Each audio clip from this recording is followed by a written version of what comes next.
देखिए, आज हम जिस चैप्टर की शुरुआत करने वाले हैं वो 6th क्लास की एक बुक है इंग्लिश की, जिसका नाम है अ पैक्ट विद द सन।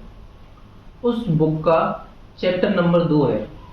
इस चैप्टर का नाम है अ फ्रेंडली मैंगूज। क्या नाम है? Friendly mongoose. मतलब एक मॉन्गूज का मतलब, मैंगूज नहीं, मॉन्गूज। मॉन्गूज मतलब क्या होता है? मॉन्गूज मतलब होता है नेवला। नेवला के बारे में आप अधिकतर सुनते होंगे। नेवला का जो नाम है वो सांप के साथ लिया जाता है, क्योंकि नेवला जो है कि जानी दुश्मन है सांप का। ये कहते हैं कि नेवला जहां पे भी सांप को देखता है उसको मारने लग जाता है, खा लेता है, फाड़ देता है। अगर हम बात करें नेवला के बारे में, थोड़ी सी और जानकारी जानने की कोशिश करें, तो नेवला जो है वो ओमनीवोरस होता है। ओमनीवोरस, ओमनीवोरस यानी ऐसा जानवर होता है जो कि दोनों तरीके आहार खा सकता है, दोनों तरीके फूड का इस्तेमाल कर सकता है। वो मांस भी खा सकता है और हरे चारे या प्लांट के बने जो प्रोडक्ट होते हैं, रोटी, दूध, ऐसी चीजों को भी खा सकता है। कोई अनाज के दाने भी खा सकता है, कोई परेशानी की बात नहीं।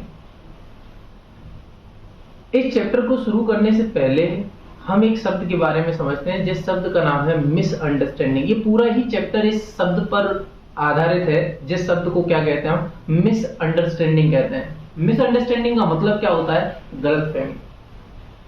ये मिसअंडरस्टैंडिंग अच्छी अच्छी चीजों को खराब कर देती है, अच्छे अच्छे रिश्तों को खराब कर देती है। मैं आपको एक कहानी सुनाता हूँ इस मिसअंडरस्टैंडिंग के ऊपर, जो कि बाद में इस चैप्टर को भी मैं आपके साथ शेयर कर रहा हूँ, समझ रहे होंगे हम अच्छी तरीके से। एक बार क्या होता है, एक आदमी होता है और उसका एक बड़ा प्यारा सा कुत्ता होता है। और वो जो कुत्ता होता है उसके साथ ही रहता है हमेशा। एक बार उस आदमी को पैसे की बड़ी आवश्यकता पड़ रही होती है, तो वो एक आदमी से लोन लेने चला जाता है, कर्ज लेने चला जाता है एक आदमी से, और उससे कर्ज मांगता है। तो वो उससे गारंटी मांगता है कि साहब तुम बदले में क्या देना चाहो। बदले में वो कहता है कि ये मेरा बड़ा प्रिय कुत्ता है, बस आप इसको अपने पास रख लो, मैं कल तक पैसे लेके आ जाऊंगा और मैं अपना कुत्ता आपसे वापस ले जाऊंगा। ये मेरा बड़ा वफादार कुत्ता है, मैं हमेशा इसके पास रहता हूँ, ये हमेशा मेरे पास रहता है, मेरी हर बात को मानता है। और वो अपने कुत्ते से कहता है कि तुम अब इन्हीं के पास रहना, कल तक मैं पैसे की व्यवस्था करके इनको वापस दे दूंगा और आपको ले जाऊंगा, कुत्ते को ले जाऊंगा। ऐसे समझाता है कुत्ते को। उसी दिन अचानक से जब वो चला जाता है पैसे लेकर, तो मालिक, वो जो व्यक्ति होता है, उसके घर चोरी हो गई होती है, चोरी होने वाली होती है। डकैत आ जाते हैं, डाकू आ जाते हैं उसको लूटने के लिए। अब जब डकैत आते हैं तो वो जो कुत्ता होता है पूरे जोर के साथ उस चोरों को भगा देता है, काट लेता है, सब कुछ कर देता है। और उस जो सेठ होता है, जो पैसे दिए होते हैं जिसने कुत्ते के मालिक को, उसको बचा लेता है। अब वो बचा लेता है बहुत सारा पैसा उसका। इस वजह से वो जो मालिक होता है वो खुश हो जाता है और वो चाहता है कि अब मैं इस कुत्ते को वापस कर दूंगा। मैं इसके मतलब जो इस कुत्ते का मालिक है उससे पैसे वापस नहीं लूंगा, क्योंकि इसने उसका जो कर्ज है वो उतार दिया, मेरी जान बचाकर, मेरा माल बचाकर। अब क्या होता है, वो एक लेटर लेता है और उस लेटर पे लिख देता है कि साहब मैं तुम्हें कर्ज फ्री करता हूं, कर्ज मुक्त करता हूं, तुम्हें मेरा पैसा लौटाने की वापस कोई भी आवश्यकता नहीं है, और आप अपने कुत्ते को वापस ले लीजिए। और उस पर्चे को लिखकर उस कुत्ते के पट्टे में बांध देता है, जो गले में पट्टा पड़ा होता है उसी पर बांध देता है। और वो कुत्ता वहां से अपने मालिक की तरफ निकल जाता है। मालिक घर पर जा ही रहा होता है, साथ में मतलब घर पर पहुंचा ही होता है जब तक, और वो रास्ते में निकल के जा रहा होता है, तो वो कुत्ते को दौड़ते हुए आते देखता है। और उसको इस बात को देख कर कि कुत्ते ने उसकी बात नहीं मानी, वहां रुका नहीं। उसको कहा गया था, कुत्ते को समझाया गया था, उसने उसकी इज्जत नहीं रखी कि मैं जब तक कल तक वापस ना आऊं, जब तक तुम्हें उस सेठ के यहां रहना है। इस बात को देखकर उसे भयंकर गुस्सा आता है, बहुत गुस्सा आता है। और वो एक पास में लकड़ी पड़ी होती है और उस कुत्ते के पास आते ही उस लकड़ी से सर में वार कर देता है, उसके सर में मार देता है। कुत्ता मर जाता है। कुत्ता मर जाता है तो मरने के बाद उसको वो हाथों में लेता है। उसे पता नहीं था कि वो जानबूझ के इतनी तेज नहीं मारता उसको कि उसकी जान ही निकल जाए, लेकिन अब मर चुका है कुत्ता। तो जब वो उसको पास ले रहा होता है, गोद में लेके बैठा होता है, तो उसके गले में वो पर्ची लिखी होती है और उस पर्ची पे साफ साफ लिखा रहता है कि तुम्हारे आज इस कुत्ते की वजह से मेरे लाखों का सामान बच गया, आप अपने पैसे अपने पास रखना, आपका कर्ज इस कुत्ते के द्वारा चुकाया जा चुका है। अब इस बात को जब पता चलता है तो गलत फहमी, यानी उसको ये मिसअंडरस्टैंडिंग हुई थी कि साहब मेरा कुत्ता वफादारी ना करके भाग आया, मैंने कहा था इसको रुकने के लिए लेकिन ये रुका नहीं, और उस मिसअंडरस्टैंडिंग के चलते वो कुत्ता मारा जाता है। ऐसी बहुत सारी मिसअंडरस्टैंडिंग हमारे जीवन में अक्सर होती रहती हैं, लगातार होती रहती हैं, जिसके चलते रिजल्ट जो है वो उल्टे आते हैं, परिणाम उल्टे आते हैं। तो हमें बड़ा सोच समझ के, बड़ा धैर्य के साथ डिसीजन लेना चाहिए, ये बड़ा जिंदगी में जरूरी है, और इसी बात पर ये चैप्टर भी आधारित है। A friendly mongoose. फ्रेंडली शब्द का मतलब आपको पता ही है, मित्रतापूर्ण, यानी ऐसा जो दोस्ताना रखे, प्यार मोहब्बत रखे, उसको फ्रेंडली कहते हैं। और मोंगूज का मतलब मैं बता चुका हूँ, नेवला। उसके बारे में कहानी, और कहानी किस तरीके से है तो मैं आपको बताता हूँ। Once a farmer and his wife lived in a village with their small son. एक बार की बात है कि एक किसान और उसकी बीवी और उनका एक छोटा सा बच्चा था, वो एक गांव में रहते थे। They loved him very much. और जो छोटा सा बच्चा था, माता पिता उसको बड़ा ही प्यार करते थे, बहुत प्यार करते थे। We must have a pet, the farmer said to his wife one day. एक दिन अचानक से किसान जो होता है वो कहता है हमारे पास एक पेट होना चाहिए। पेट मतलब पालतू जानवर होना चाहिए। When our son grow up, he will need a companion. Companion का मतलब होता है साथी, यानी जब हमारा बेटा बड़ा होगा तो उसको किसी न किसी साथी की आवश्यकता पड़ेगी, तो हमें क्यों ना एक पेट रखना चाहिए अपने यहाँ। This pet will be our son companion. His wife liked the idea. उसने कहा कि जो वो पेट होगा वो हमारे बेटे का क्या होगा, एक बढ़िया साथी रहेगा। और इस बात को हाँ में जवाब दिया उसकी पत्नी ने कहा ठीक है, आप चाहते हो कि हमारे बच्चे के लिए एक साथी हो जाए तो आप ला सकते हो। One evening the farmer brought with him a टिनी mongoose. एक दिन, एक शाम के दिन जो फार्मर है वो ब्रॉड शब्द BROUGHT, ब्रॉड मतलब होता है लाना, टिनी TINY, टिनी मतलब होता है छोटा। तो वन इवनिंग, एक शाम की बात है, जो फार्मर है वो लेके आता है एक छोटा सा मोंगूज, यानी छोटा सा नेवला लेके आता है। It is a baby mongoose said his wife. उसकी पत्नी जब वो नेवला देखती है तो कहती है ये तो बच्चा है, but will soon be fully grown, he will be a friend to our son. मगर ये अभी बच्चा है, लेकिन बहुत जल्दी ही ये क्या हो जाएगा, पूरी तरीके से बड़ा हो जाएगा और ये मेरे बेटे का बहुत अच्छा दोस्त बनेगा। Both the baby and the mongoose grow, यानी दोनों, बच्चा भी और जो मोंगूज था वो भी साथ ही साथ बढ़ने लगे। लेकिन in 5 or 6 months the mongoose had grown to its full size, a lovely animal with 2 shining black eyes and a bushy tail। लेकिन 5-6 महीने में ही जो मोंगूज था वो तो पूरी हाइट पे पहुंच गया, चमकदार काली काली आंखें उसकी, और उसकी जो पूंछ थी वो एकदम बालों से घिरी हुई, एकदम जंगली पूंछ सी लग रही थी।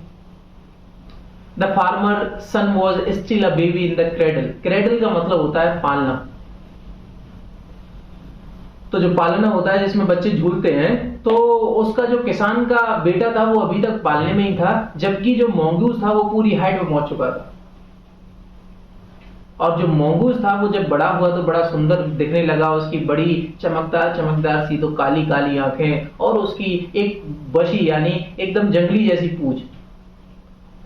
और जबकि जो फार्मर का बेटा था वो अभी तक पालने में ही था। स्लीपिंग एंड क्राइंग ऑल्टरनेटिवली, कभी सोता और उड़ जाता तो रोने लगता, फिर सोता फिर उड़ जाता तो रोने लगता। ऑल्टरनेटिवली यानी एक चीज करके दूसरी दोबारा करता, यानी कभी सोता रहता तो फिर कभी रोने लग जाता। इस तरीके से वो करता रहता था उसका बच्चा भी। One day the farmer wife wanted to go to the market. एक बार क्या हुआ, एक दिन उसकी जो किसान की वाइफ थी वो बाजार जाना चाहती थी। She fed the baby and rocked him to sleep in his little cradle.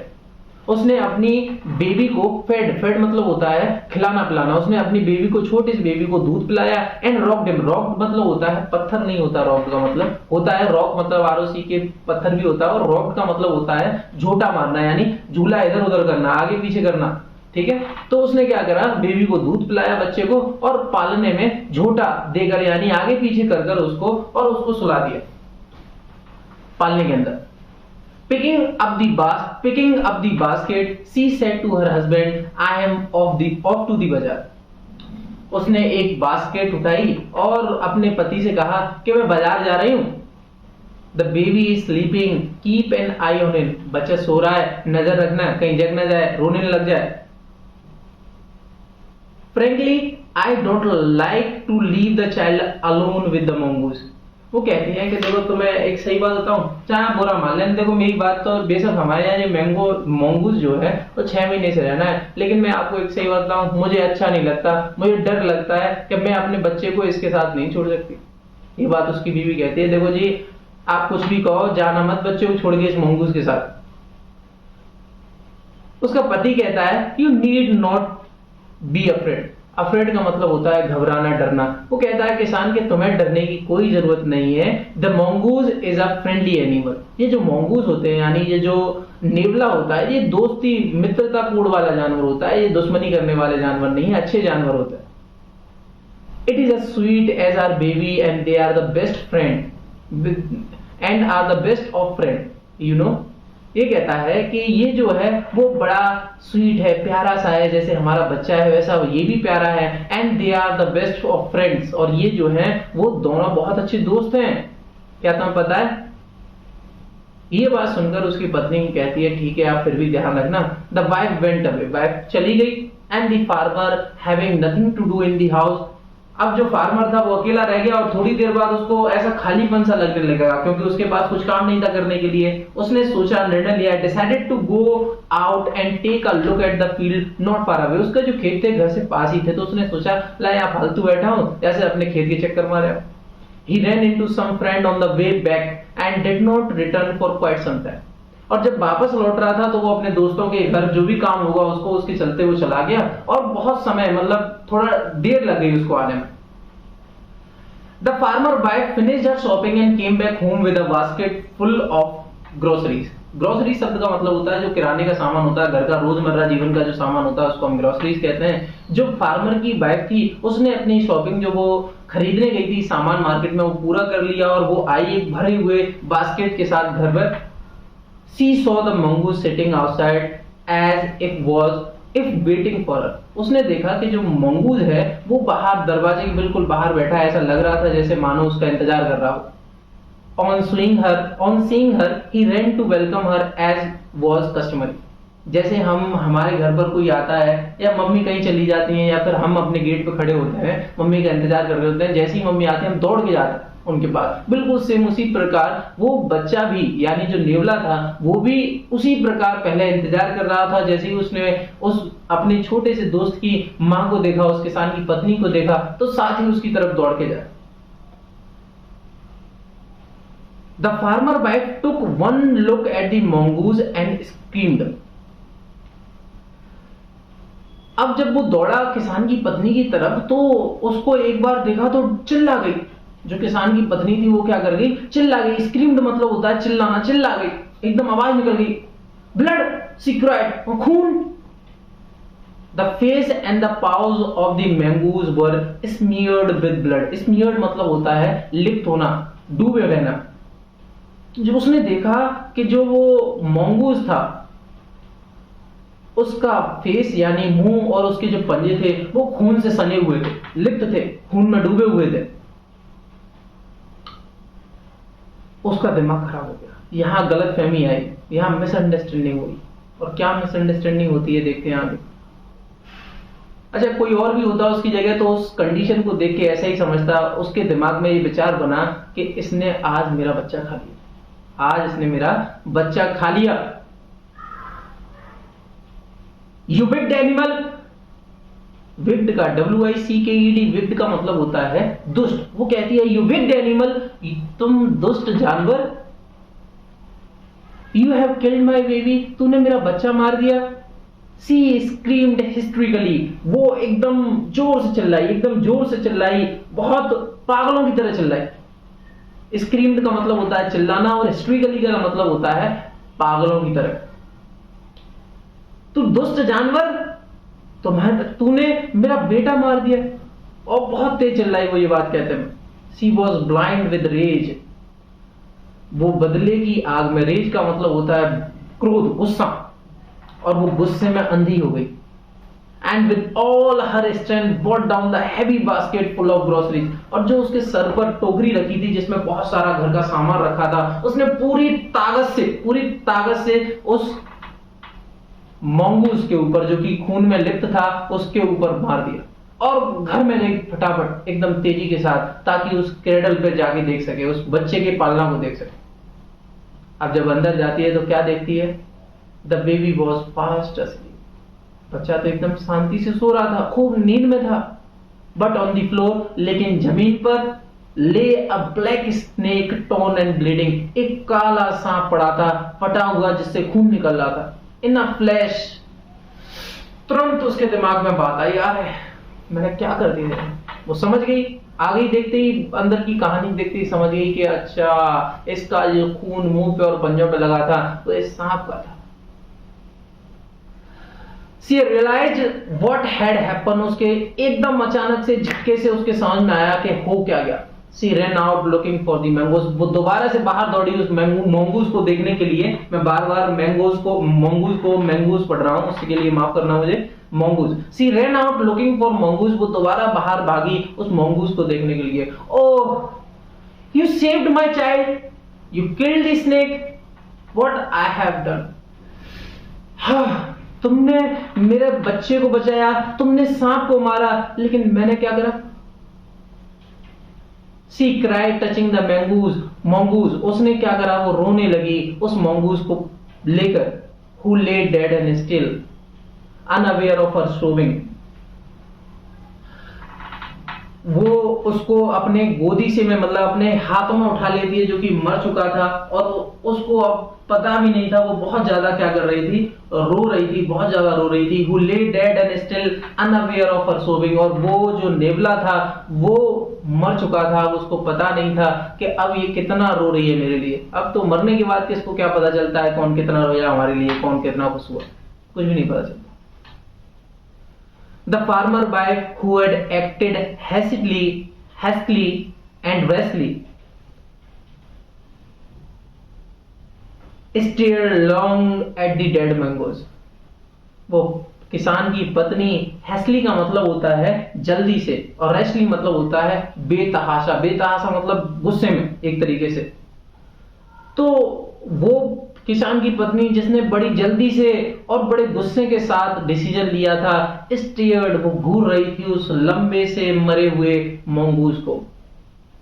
Then she heard the baby cry। फिर उसी दौरान क्या होता है? उस दौरान उसका बच्चा जगने लग जाता है, जग जाता है, रोने लग जाता है, और वो वहां से आंसुओं को पहुंचकर she went into feed him। और वो दोबारा घर के अंदर चली जाती है ताकि उसको दूध पिला सके। तो आप मेरी नजर में ये स्टोरी समझ चुके होंगे कि सारा खेल मिसअंडरस्टैंडिंग का रहा, यानी गलत फहमी हुई, उसको लगा कि मेरा बच्चा नेवले के द्वारा मार दिया गया, और जब हकीकत उसको पता चली तो दुख बहुत हुआ। लेकिन फिर एक कहावत आपने सुनी होगी कि फिर पछताए होत का जब चिड़िया चुग गई खेत। यानी एक बार अगर कोई डिसीजन हमने ले लिया तो उस पछताने से होता कुछ भी नहीं। पहले कहानी जो बताई मैंने, उसमें कुत्ता मारा गया, और इस कहानी में नेवला मारा गया। तो हमें हमेशा ये किताब से, इस कहानी के माध्यम से ये बताने की कोशिश करी जा रही है कि हमेशा सोच समझ के, गुस्से में डिसीजन मत लो, एकदम अच्छी तरीके से देखभाल के, बिल्कुल अच्छी तरीके से दोनों पहलुओं को समझ के। हुआ क्या, एक बार देख लेती तो उसके दोनों बेटे यानी मंगूस भी जिंदा रहता। ये जो आपने कहानी सुनी, ये जो आपने चैप्टर सीखा, ये पंचतंत्र एक नाम की बुक है जो कि लिखी है विष्णु शर्मा के द्वारा। उसमें से एक छोटा सा हिस्सा लिया गया। मुझे आशा है कि आपके इस चैप्टर में जितनी भी जो भी कहानी है वो आपके समझ में आ गई होगी। अगर आपके समझ में इस चैप्टर की अच्छी तरीके से कहानी आ गई है तो आप मेरे इस चैनल को सब्सक्राइब कर सकते हैं और अगले वीडियो को देख सकते हैं, जिसमें मैंने इस चैप्टर में जो कठिन शब्द यानी वर्ड मीनिंग है उनको बताया और साथ ही साथ इसके जो क्वेश्चन आंसर दे रखे हैं उनके बारे में बात करी। Thank you.